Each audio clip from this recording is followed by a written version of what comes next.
Gimana kabarnya Pak Isur? Alhamdulillah sehat, Pak. Alhamdulillah sehat. Ini saya ingin tanya sesuatu ke Pak Isur tentang ada studi kasus. Studi kasusnya seperti ini Pak Isur. Di sini misalkan Pak Budiman merupakan guru matematika di SMP Karunia. Pak Budiman dikenal sebagai guru yang rajin, ramah, penyabar dan disukai banyak murid. Suatu hari Pak Budiman sedang mengajar di jam pelajaran pertama kelas 8. Tiba-tiba datang orang tua salah satu kelas 8 tersebut, Abdul. Di depan pintu kelas 8 tersebut, Bapak Anwar, ayah Abdul mengacungkan parang nih sambil berteriak dan memanggil-manggil Abdul agar segera pulang untuk ikut panen ikan di tambak. Sontak Pak Budiman merasa kaget dan takut. Demikian dengan murid-murid yang lainnya karena Pak Budiman mengacungkan parang. Abdul hanya bisa menangis ketakutan dan bersembunyi di pojok kelas sambil berteriak tidak mau pulang. Dalam situasi dan kondisi seperti itu, apakah yang akan dilakukan bila Bapak di sini posisinya di seperti Pak Budiman? Gimana Pak Isul? Ini kalau ibaratkan kayak api ya. Iya. Jadi kayak api. Makanya ketika ada api, maka apa yang harus dilakukan supaya api itu padam ya tentunya harus dengan air.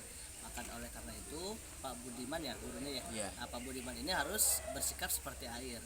Artinya pertama-tama yang harus dilakukan adalah Pak Budiman menghampiri Pak siapa tadi ayahnya Abdul ya, ayahnya Abdul menghampiri di situ dan kemudian ditanya ada apakah dan lain sebagainya dan juga menenangkan terlebih dahulu Pak anak-anak yang ada di kelas. Nah kemudian setelah itu setelah ditenangkan Pak ayahnya Abdul kemudian diajak bicara, kalau bisa diajak bicaranya ya kalau nggak bisa di situ saja, kalau bisa dibawa ke sebuah ruangan.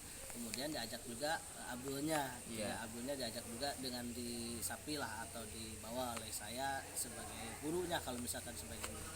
Berdasarkan karakter daripada Pak Budiman itu penyabar dan lain sebagainya, maka harus menunjukkan bahwa Pak Budiman ini menunjukkan sikap tersebut bukan hanya terhadap murid tetapi terhadap orang tua murid, sehingga orang tua murid juga mengerti dan paham gitu ya dengan apa yang dia lakukan itu salah, harusnya jangan seperti itu.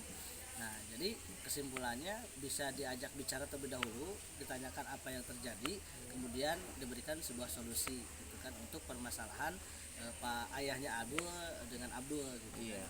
Seperti itu mungkin salah satu caranya. Ya tidak ada lagi kecuali diajak bicara. Iya.